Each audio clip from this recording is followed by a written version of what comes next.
Hello, and thank you to everyone who's joined us for today's webinar on investor-NGO dialogue in the apparel industry. My name is Bettina Rainbot. I'm the Head of Social Issues at the PRI. And before we begin, I just wanted to go over a few basic housekeeping items.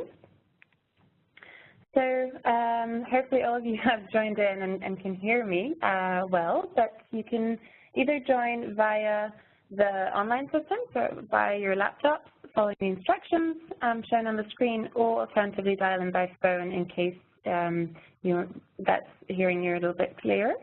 And you can also, as you can see here on the top right and top bottom, there's the passport for joining in as apparel, and you'll have an event number that you have to fill in. So that's just a few points around the technical side. Moving over to actually today's webinar. So this knowledge sharing webinar, the aim is really to open up a dialogue and to exchange some insights on what investors and NGOs are working on in the industry. We'll explore some of the investor-led initiatives, and I'm excited to hear and delighted to have Mirova and ASN Bank to share some of their work in the space, and also hear some of the work programs in the NGO space, hearing from Fair Labor Association later on. We will open up for a dedicated Q&A towards the end, but do feel free to submit any questions at any point during the webinar by using the Q&A panel in the chat box on your bottom right-hand side. If you do have any questions that are to any of the specific speakers, please indicate so, and then we can go through them throughout. And then the aim is really to have an open discussion at the end as well, to hear from any other investors on the line and also NGOs on the line who would like to share some of the work that they're doing, and to really have a bit of a dialogue, since we are aware that sometimes investors are doing quite a lot without knowing what always the NGOs are doing, and vice versa. So it's really a bit of an informal conversation today. I'm very delighted to introduce today's speakers. We'll have Francesca Suarez from Mirova. We'll then hear from Irina van der Sloot from ASN Bank, and then finally we'll hear from René Bowers from Fair Labor Association. And I'll moderate throughout, and also just now actually start off to give you a bit of a set the scene and give you a bit of a context of what the PRI has done lately. So last year, the PRI released an investor briefing on the apparel industry called Moving the Needle on Responsible Labor Practices, to really help investors tackle poor working practices in their investee companies and their apparel supply chains, and really set out a bit of some of the latest issues in the industry, and also summarize some lessons learned from collaborative engagements that our signatories have been active on, and also some of the kind of more latest topical issues across. So the report is a quite short brief, and it's publicly available, and also you can find it on our website if you're interested. And it's informed by interviews with our investors and subject experts, and really try to highlight some of the case studies of what has worked well, and what are some of the systematic issues that investors are still grappling with. It aims to highlight some of the pertinent issues along the apparel value chain, so it goes kind of from the sourcing to manufacturing side, and also highlights red flags that investors should look out for, and which might indicate negative human rights practices in investee apparel companies. And these are kind of groups associated with company governance of human rights, how companies manage potential or actual human rights impacts, and also the value of multi-stakeholder initiatives that came up quite a lot, is the importance of really working with NGOs, with industry associations, and working with companies on really trying to grapple with some of these issues. The briefing also highlights a few recommendations for effective investor-company engagement, looking at examples of concrete action and questions investors can ask, especially in their engagement dialogues. For example, some of the recommendations included to encourage companies to publish factory lists to provide greater transparency of supplier networks and help make the industry less opaque, because as we all know, it's a very complex and quite opaque industry with many, many levels of subcontractors, and inherent issues within each level. Another example was to ask companies to report on challenges in performance, so not just the policy and commitment stage, but really go a little bit deeper and engage with companies on how they're dealing with some of the challenges that they face and some of the issues around collecting data that really then demonstrates that the company has a systematic approach to the issue. Although this might be difficult, and that also came through in the briefing, better data obviously can enhance credibility and, you know, more better kind of disclosure, and it can also improve the reporting essentially.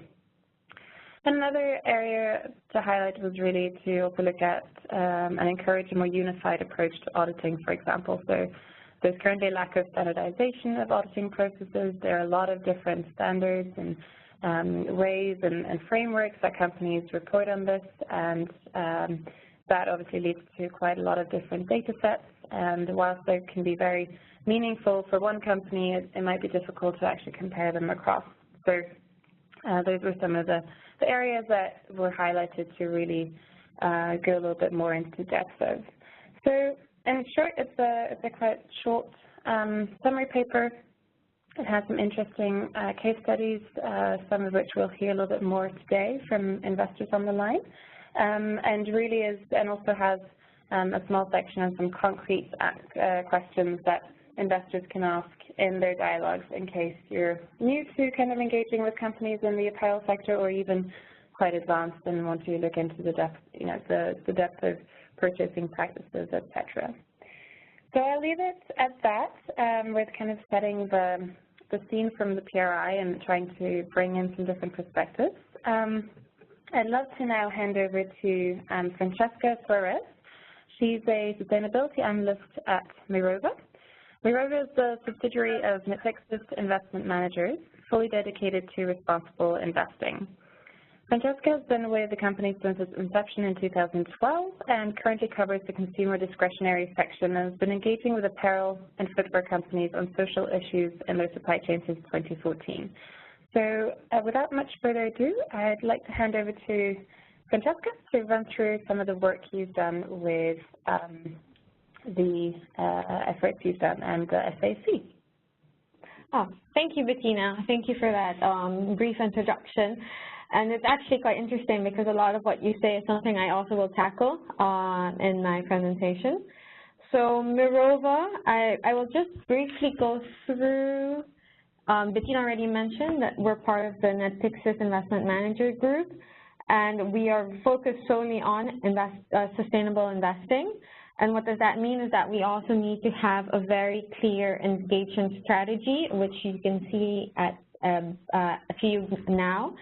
So we individually engage with companies, and also we engage with companies in when we want to tackle industry issues and industry-wide issues, yeah, which is what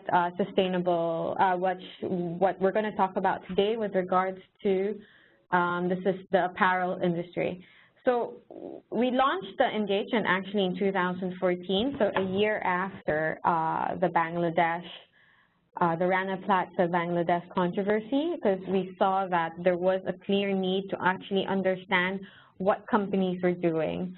And so we engaged with these companies on 4 main engagement points. So one was increased transparency, because as Bettina mentioned, actually the levels of transparency per company wasn't necessarily standardized, so we need to still force companies to talk to us more. Second was the social risk mapping of where exactly are their social risks in the supply chain to better understand what they're doing to tackle these risks. Another is enhanced supplier relationships, so that actually means having longer-term relationships with the suppliers, and then that also gives them, which allows also the suppliers the visibility they need to invest in the certain sustainability practices that we ask companies to instill in their suppliers. And finally, we believe that companies can't do this alone, and so they need to do it together with their peers and with other external stakeholders, such as the NGOs that we're going to hear about today. And so we believe that these companies also need to be proactive and such. So as I mentioned, the engagement was actually in 2014. And basically, after 2 years of discussions with the companies, we noticed, especially for investors like ourselves, which are mainly invested in large caps, so pretty big companies like the likes of H&M, Inditex, who owns Zara. They are basically the companies that already have the best practices in the area. So we're kind of talking to to those who are already doing better, and we're realizing that we need to get a larger to reach a larger amount of companies. At the same time, we noticed that even then, even when you're talking to H&M or Zara, the information that they provide us isn't necessarily uniform. So it was difficult for us to compare what H&M was doing compared to what Zara was doing compared to what Adidas was doing. And so we decided to actually reach out to the Sustainable Apparel Coalition, which is basically something that we noticed in the industry, very industry specific, because a lot of the NGOs that we saw in the place were talking about social issues in general, and what we wanted was something more specific to the textile industry, and this is what we found with Sustainable Apparel Coalition.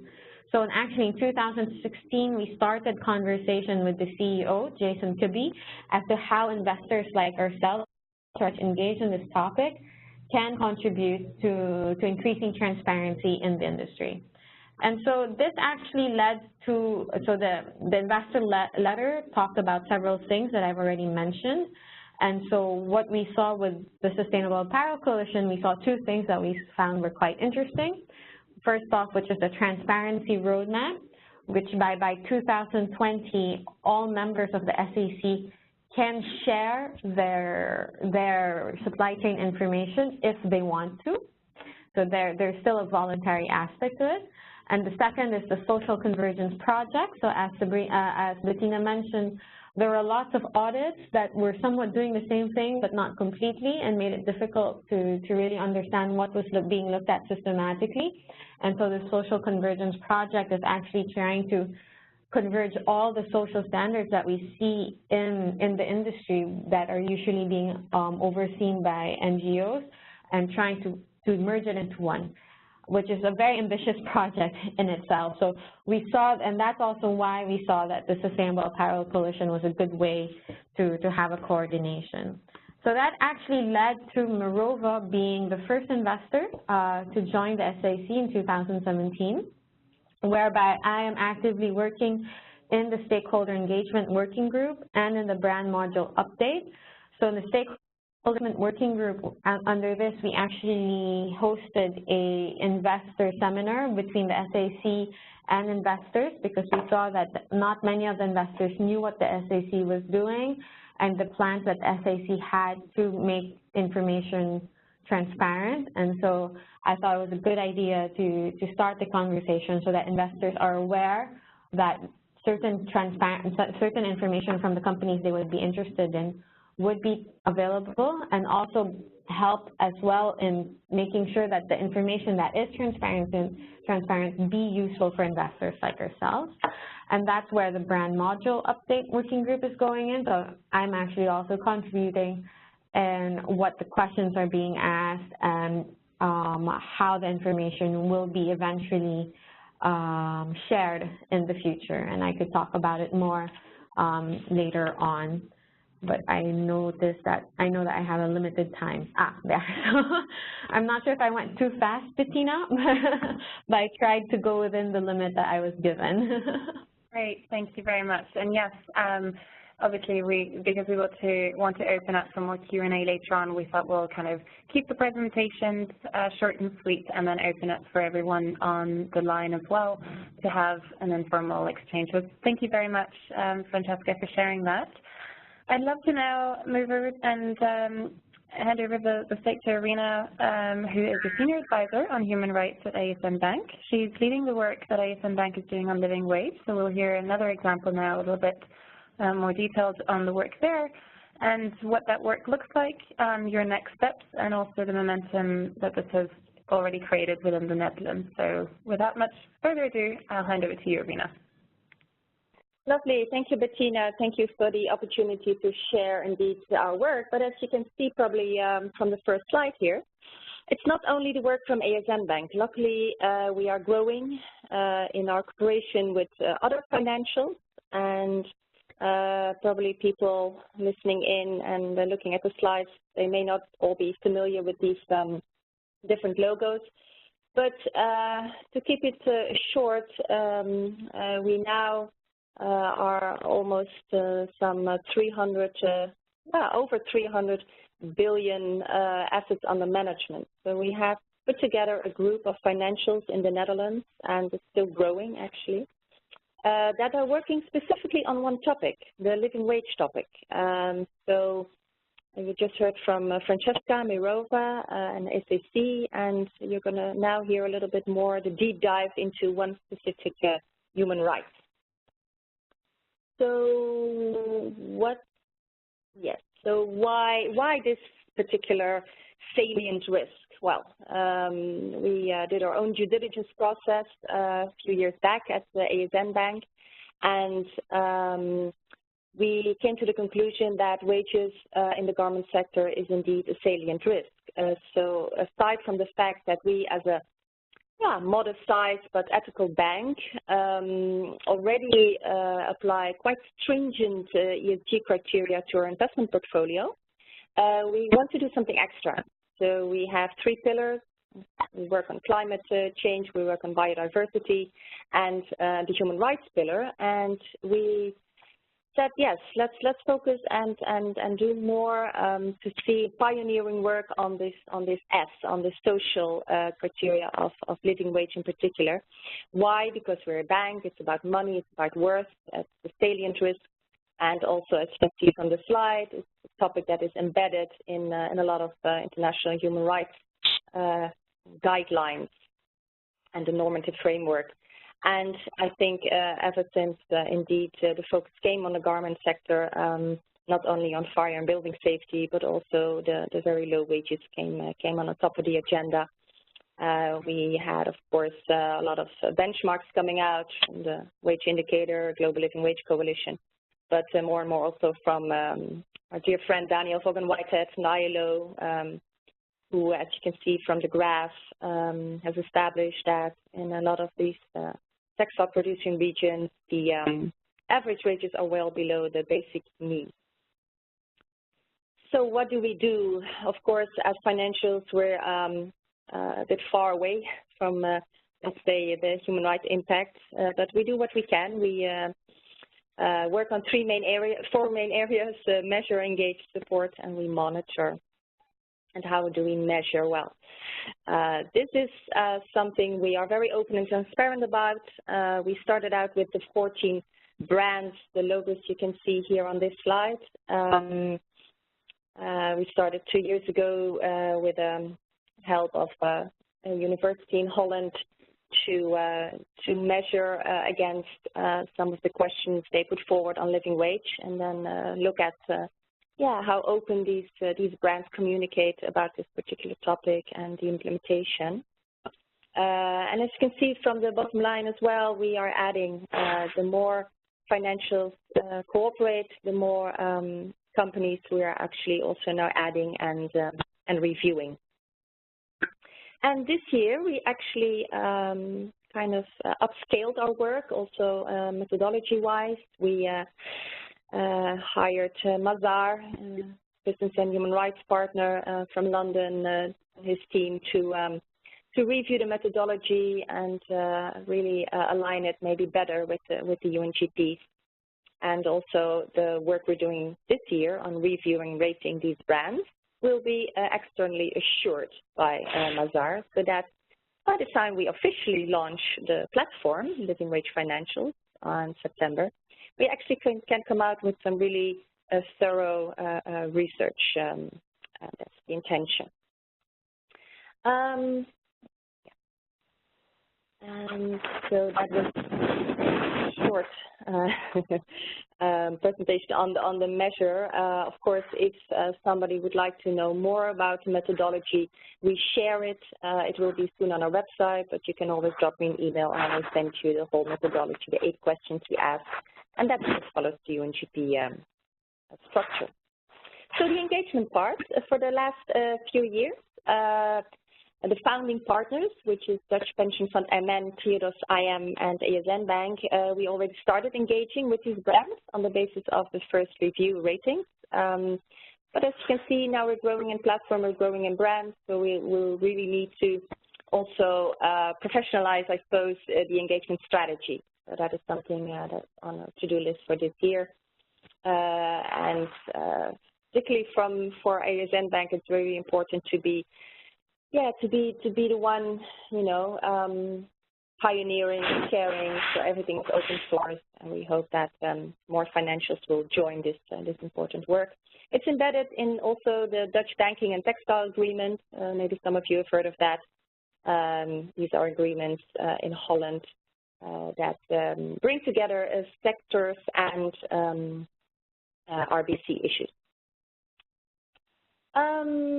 Yes, so the support, we also have some funds to work with, for instance, the Fair Wear Foundation to look at some particular pilots and best practices they come out with that we can share with the brands, the listed companies that we engage with.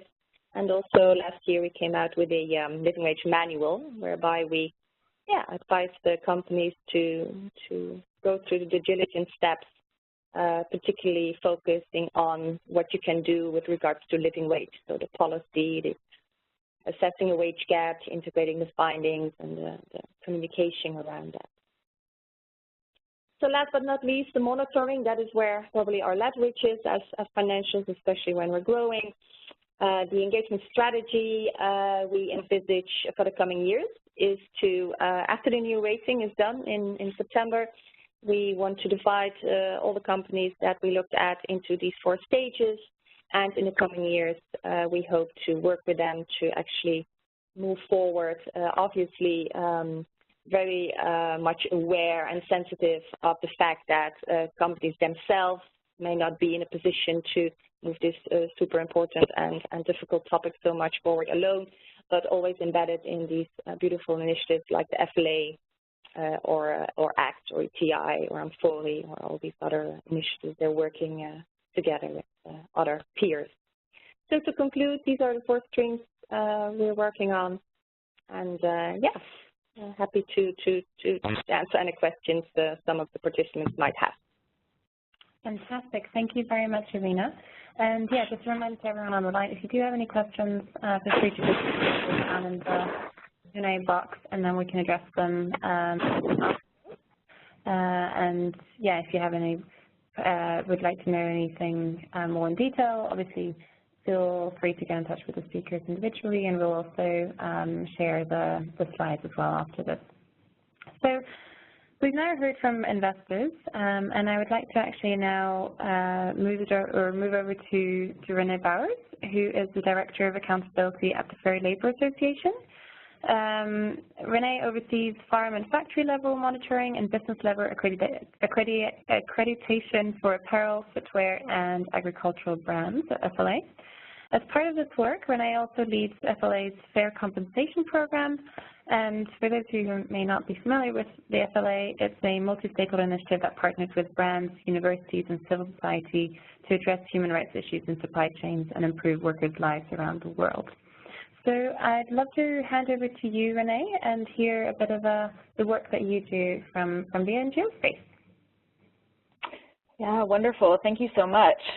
I'm really pleased to be here, and thanks for that introduction. As we just heard, FLA is a multi-stakeholder initiative. Our goal is to improve workers' lives, particularly in apparel, footwear, and agriculture.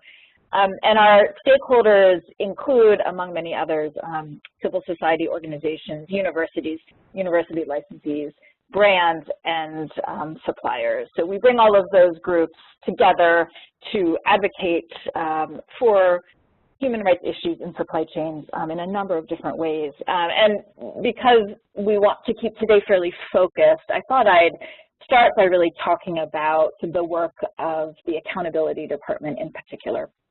And we have, at the moment, really I like to think of ourselves as having 3 goals. We want to help define metrics, we want to help demonstrate impact, and we want to help differentiate company social responsibility efforts. That happens in a number of different ways.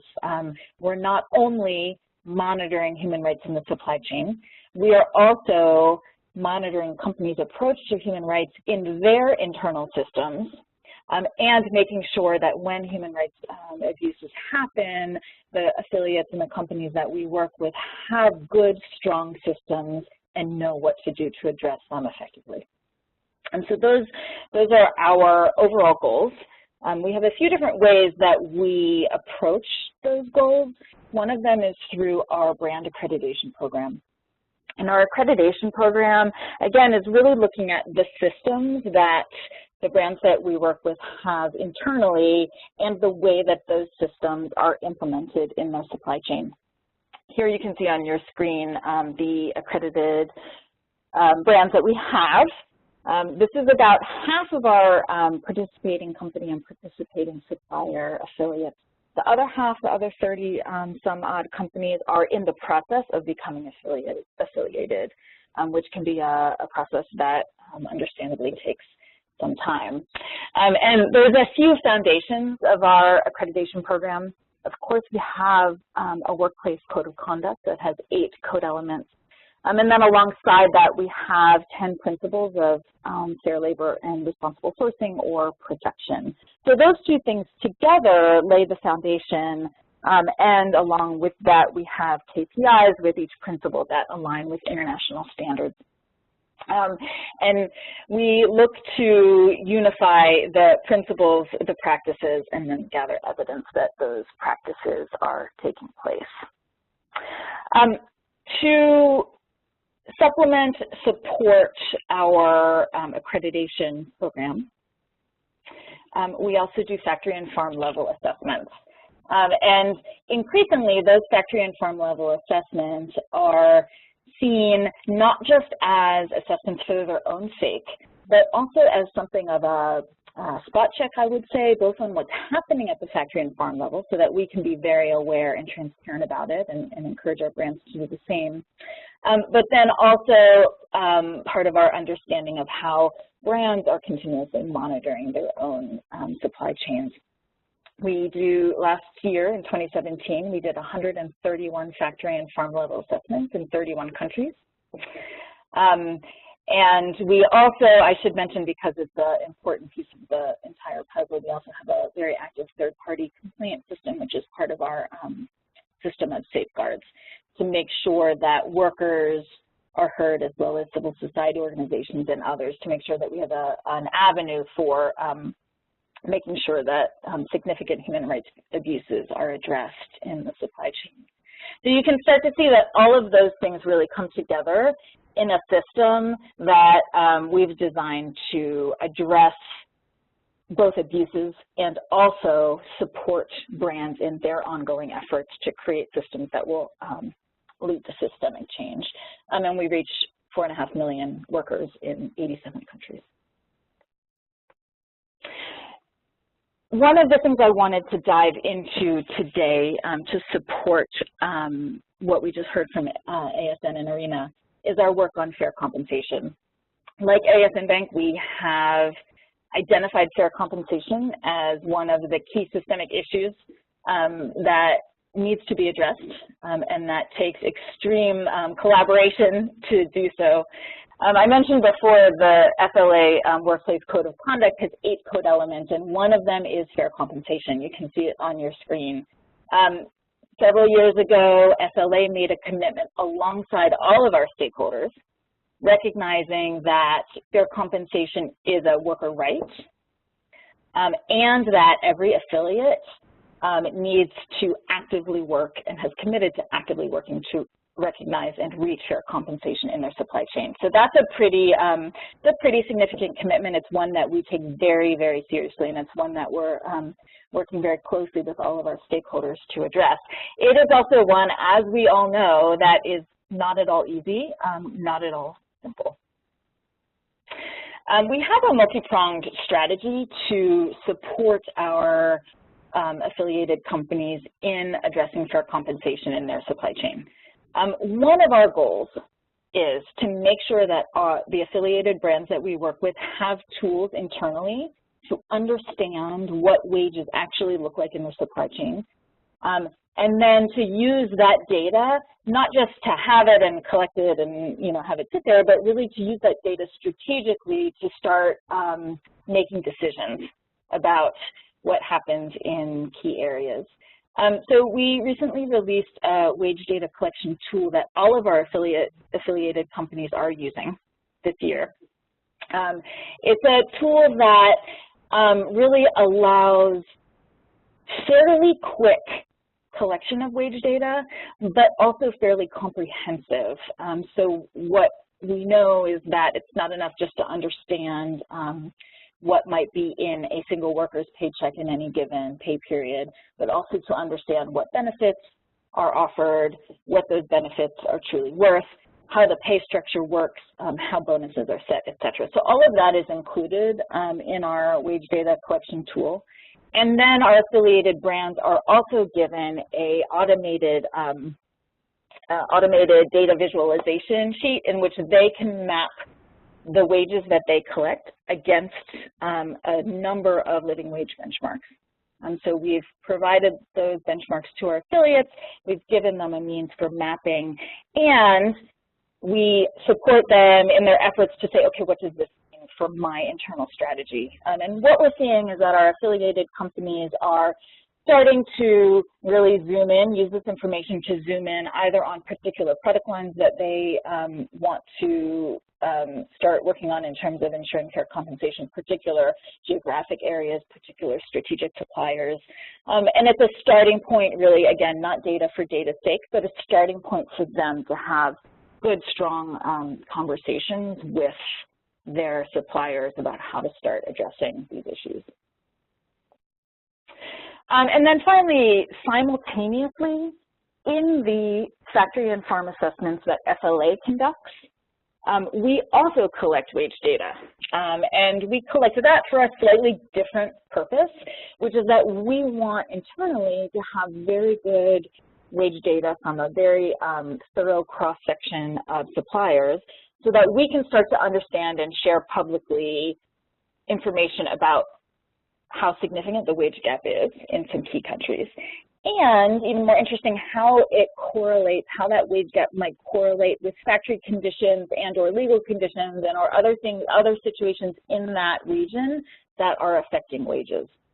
And again, we want these answers to really guide that active conversation, engagement, decision-making with brand suppliers and government. We have a report being released next week, April 24th, which is just next week, focusing on Bangladesh in particular, because we know, both from our past research and as we're all very much aware, the situation in Bangladesh in terms of worker wages is quite urgent. And what we've done in that report is really mapped the wage gap against living wage benchmarks, and we found the gap to be quite significant. Although all of the factories and workers, over 6,000 workers in our sample, are making above the legal minimum wage, they're still making well below the lowest applicable minimum wage benchmark. And we also have some interesting insights in that report about some correlations. For example, we found some interesting correlations between factories that struggled to meet freedom of association guidelines. Those factories also have lower wages. And similarly, factories that struggle to meet our guidelines on production planning, therefore have significant amounts of overtime, therefore also have a lower wage overall. And so our hope is that by really understanding how factory conditions fit together with wages, we can start to give our affiliates, as well as government, CSOs, all of our stakeholders, some tools and information to understand how to start tackling fair compensation challenges.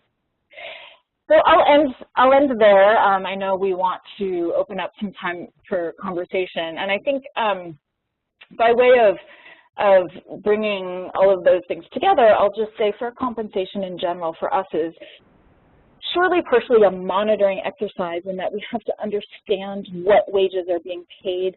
It is also, and I think Irina would, this came through certainly in your comments as well, it is also a joint problem-solving exercise that really takes the mind and heft and collaboration of a number of different parties to try to tackle. So as a multi-stakeholder initiative, that's really something that we hold close, and happy to be collaborating with the investment community as well to really make sure that we're treating fair compensation as the important issue that it is and looking at it from all sides so that we can begin to find solutions. Fantastic. Thank you very much, Renee. That's been great. So yeah, we've now had, we're now at the stage of opening up for the Q&A. So if anyone on the line, also if there's anyone, I mean, we know there are a few NGOs online and also a few of our signatories and investors. So if there are any initiatives that you'd also like to share with the group, this is your time to do so. We've got one question already, and I think this probably goes to Irina, actually, mostly on the living wage. So the question is, how do you define living wage to companies given the different geographies and legal frameworks they operate in across their value chain? Yes, good question. So we at ASN Bank in The Hague, Holland, do not set living wages, for sure not. So what we do in the methodology is we check whether these brands that source from these countries actually have the processes in place so that they, in theory, could enable living wages to be paid. This sounds a bit vague, but what I mean is if you follow the UNGPs and you ask about the policy, about the definition, about engagement, about implementation, you ideally want a brand to have all these corporate processes in place, including responsible purchasing practices, so really enabling factory owners to pay living wages, as well as, for instance, trainings to promote social dialogue, collective bargaining agreements, and all that. As Renee said, indeed, it is not about one stakeholder doing one thing in the supply chain. It is about a collective approach. So to be short in answering the question, we do not set it. We don't support one or two benchmarks. We ask the company, the brands, to do their evaluation and to make transparent where they're sourcing, either, make transparent the wage gap themselves or through FLA or another organization, and then how they work to mitigate and close the gap. Good. Okay. Thank you. Great. We've got another one, actually going also linked to the living wage one. So there's one question which asks, isn't there a risk to confuse companies by using different terminology, for example, for fair compensation versus living wage? Is that something that you've come across in your engagement? Or even, Renee, from your end as well? Can you repeat one more time, Bettina? Isn't there a risk to confuse companies by using different terminology, for example, fair compensation versus living wage? I'm not too worried about it, to be honest. I mean, we have had so many conferences and debates about discussions about languaging and definitions and all that. We all know what we're working towards. Minimum wages, of course, are legally set and defined, and this is a newer area, and I'm very aware that it is not, it's really connected to other social dimensions, especially freedom of association. So we don't particularly choose one definition, and we work with different organizations that use broader definitions or other definitions. Yeah, this is Renee. I would concur. That was a beautiful answer. And, I think we never want to confuse stakeholders, for sure. We also never want to get so stuck on language that we're not moving forward, right? Or so stuck on data, or so stuck with, so stuck on any one prong.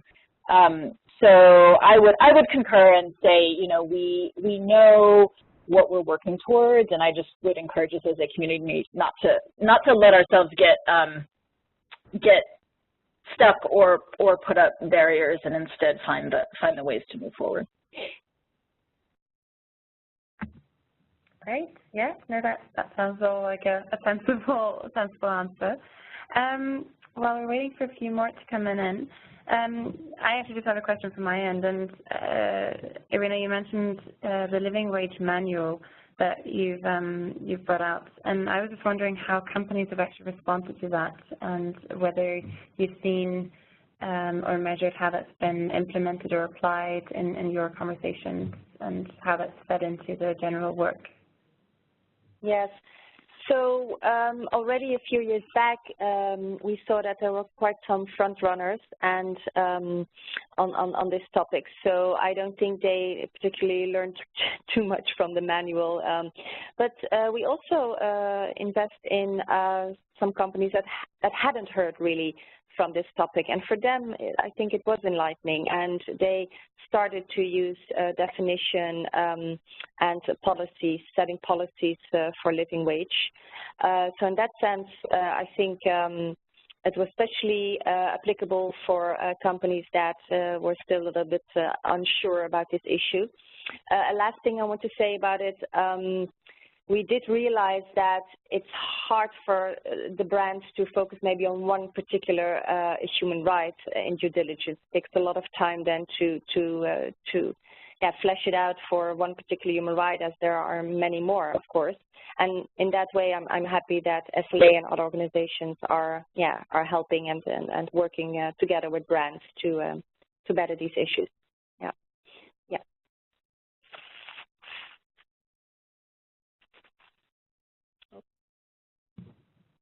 Great. Yeah. Anyone else wants to chime in on that from Renee or Francesca? Otherwise, we have a question that I think is probably more towards Francesca. And bear with me. We just got it up.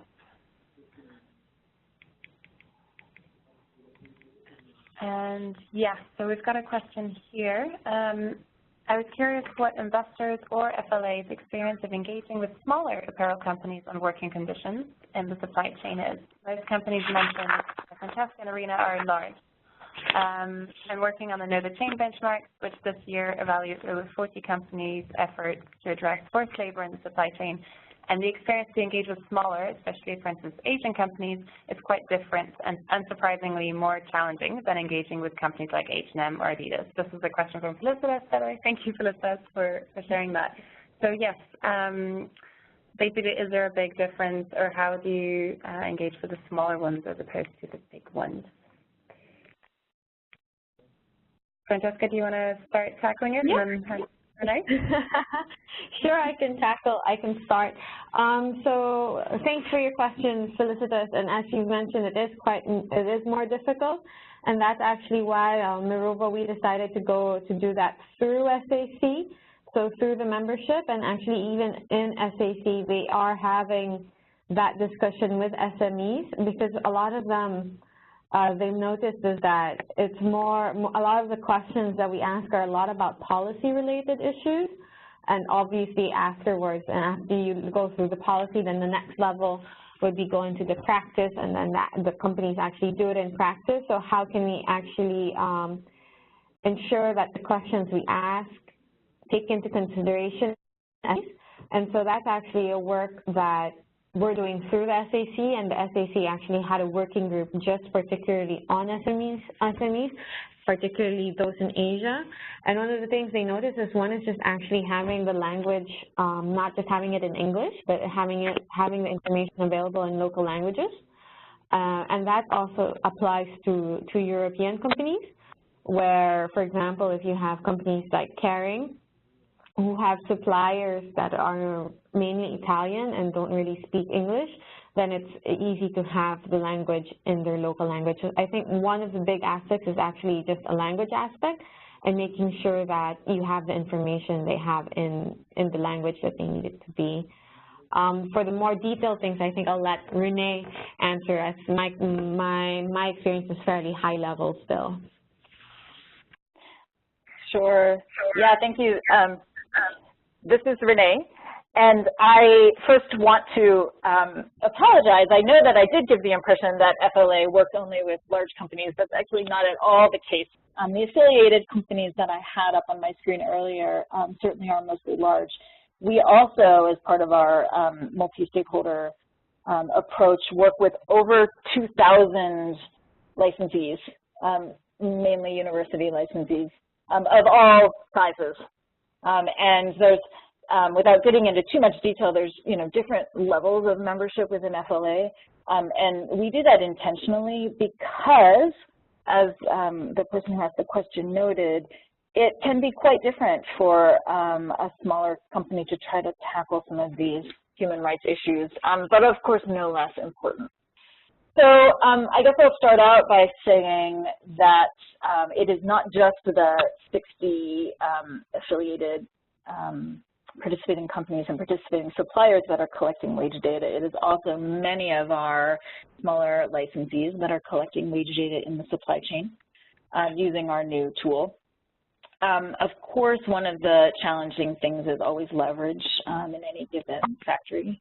We know that, we hear that, and increasingly one of our goals is to open up dialogue between brands, large and small, to really understand, A, is there a way to tackle wage issues together, and B, what can smaller brands learn from larger brands that might be a little bit, farther along in the process. And that information sharing is sometimes a bit challenging, but also incredibly important. So 3 times a year at FLA board meetings, we bring together all of those groups, large brands and smaller brands, and have specific conversations about fair compensation. And as the data gathering exercise progresses, those conversations will be increasingly more specific about what brands, both large and small, have found in their data gathering and how they're approaching it. So, it comes back to us for us to collaboration, while also, of course, recognizing the point that, yes, without a certain level of leverage, it is quite difficult sometimes to move the needle. Great. Thank you very much for that. We've got another question that might, again, go back to you, actually, Renee, in terms of data gathering, and especially from gathering data from certain markets where there is a risk of double bookkeeping. How do you manage those risks? And if you have engaged or encountered that, how have you responded to that? I think the question is coming from a kind of Chinese factories perspective. Sure. Yeah, of course. And as I mentioned, we've been gathering data for several years in our FLA assessments, which also, of course, as part of the assessment process, really do a deep dive into the factory's documentation. So with those data gathering exercises, we definitely have safeguards in place to check for double bookkeeping. Our assessors verify that the wage information that they're gathering is correct. So we feel that there are safeguards in place through that exercise. I think in terms of brands gathering data on their own, we've tried to set up the toolkit in such a way that, the methodology is simple enough to know whether the information coming back makes sense, but to the point raised, unless a brand really does have a very strong system for internal monitoring, there is always going to be that risk of double bookkeeping. So that comes back to the much larger point that we have to not only look at what brands are doing in terms of individual factory conditions, but understand what their system is for internal monitoring on an ongoing basis. And that's where at FLA our accreditation process comes in. So there is a risk. We have to understand that there is a risk, and we have to have system in place in which the brands that we work with are implementing a very robust compliance program on their own in all of their factories to safeguard against it. Great, fantastic. Actually, is this something, maybe handing over to both Francesca and Irina as well, is this something that you've encountered in your engagement with companies? There's also maybe some of the risks that you see that the companies are dealing with, or does that not seem to resonate yet in your engagement dialogues and what you hear from your dialogues?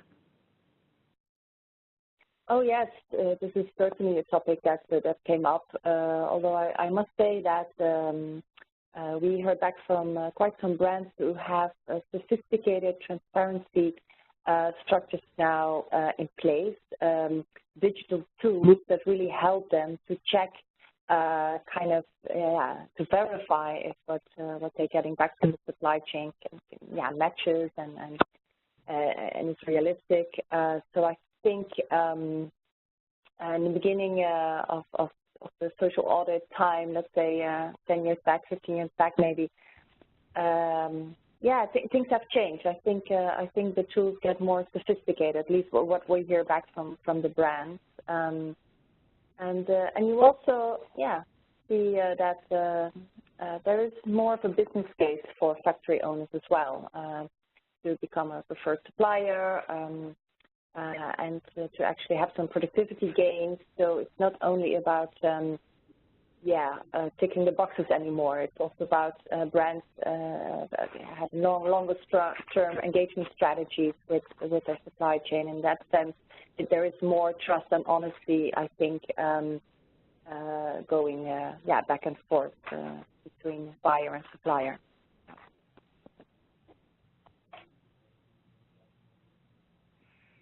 Hi, Bettina. It's Francesca. Yeah, so it is a risk that we have noticed, and the brands have noticed as well. And as Irina mentioned, there's a lot of technology now that's available that makes it a little bit less of a risk. And also, we see that for certain brands, when in certain key areas, they actually have people on the ground. So you have, like, for example, you have companies like Adidas that have local teams in each of their clusters, and that also gives them a better makes them have a better relationship with their suppliers, and to ensure that it is beyond box ticking and actually really creating a longer-term relationship with their key suppliers, and also to help them really grow with the company. Great, yeah, and those kind of on-the-ground, more organic inward developments, I think, are quite crucial in terms of really giving that local ownership a little bit more of a role. Which actually leads me to the next question, which is what are companies doing to incentivize good practice from their suppliers? Anything that you've come across, any examples that you could share? Oh, well, so this is Francesca again. I think one of the things we actually push for companies is that's actually also a question, and one of the things we've seen companies do is really try to put in line good sustainability practices with a better promise of getting orders. So usually you have certain companies that if their suppliers are at least the 2 highest ratings out of the 5, for example, then they are promised to business for at least a year or the next for at least the next year. So we've seen that seems to be the best, or at least the most effective way that the companies have seen to incentivize, because actually what before you see is that you have the sustainability officer talking to the companies, to the suppliers, and saying you need to do this and this and this, but then you have the purchasing officers who don't buy from these companies, and then the company from these suppliers, and the suppliers are like, but I did everything. and so now they're trying to send a more concrete message, saying that if you put into practice the sustainability practices that we ask from you, we will guarantee a certain amount of orders. Although, to be honest, certain companies are still, these are a few handful that do. Not all companies are ready willing to do that, but it is something that we've seen increase since since 2014, for example. So I think that's quite effective. Yeah, that's really good to hear. Anything that you've seen, Renee, from FLA's perspective? Or Irina? Yeah, you know. Oh, hand over to Renee. Yes? Sure, this is Renee. You know, we've seen a wide array of approaches, and some of them get quite kind of in the weeds, but have really interesting results. So, for example, one of the things we've seen is that brands and factories are looking together at how the wage structure actually functions on a factory floor. And a couple things have emerged. One, often workers don't necessarily understand how the wages that they earned are being calculated, particularly in terms of productivity bonuses, et cetera. And then two, there have been factories and brands that have worked together to shift that wage structure so that it becomes possible for workers to earn a target wage within 40 hours given productivity bonuses. And what we're starting to see is that by kind of altering the wage structure a bit, incentivizing workers and making it possible for them to earn a target wage within a regular work week, productivity at the factory actually goes up and wages go up. So that's one of the very specific approaches that we're starting to see our affiliates experiment with.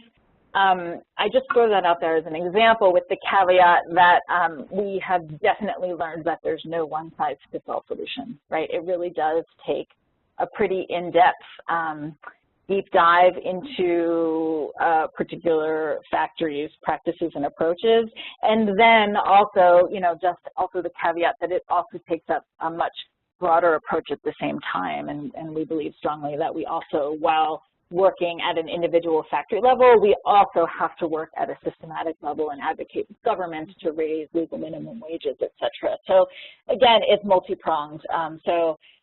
That example is just one that might, you know, give you a sense of the type of approaches our affiliates are taking. Fantastic. Thank you so much. And just any final thoughts from you, Irina, on that question on what companies can do to incentivize suppliers and good practice from suppliers? Yeah, I like what Renee ended with, indeed, that aside from working in your own supply chain, I think it's very important to work also together with your peers, with other brands in countries. So to really look at sector-wide collective bargaining agreements and promote, indeed, freedom of association. It goes hand in hand, and it will hopefully in the longer run enable a whole sector to actually scale up and get lifted out of this poverty cycle. So yeah, I think both streams, a more factory level and sector-wide and national level is important. And in that sense, I'm happy with those agreements that are being done here in Holland, where also the government comes in, the Dutch government, and we have all these stakeholders together who collectively can actually, work also in country more and more. Great. Yes. So collaboration amongst stakeholders obviously is quite key. We've run out of time for today, but I just want to say thank you very much to all our speakers for sharing your insights and for sharing the work that you do, and also for everyone who's joined us and listened in for this whole hour. And if you have any further questions or follow-up questions, feel free to reach out to myself at PRI, and I can also put you in touch with the speakers if you'd like to do that as well. And for now, I'd just like to say thank you very much and enjoy the rest of your day. Thank you, you too. Thank you.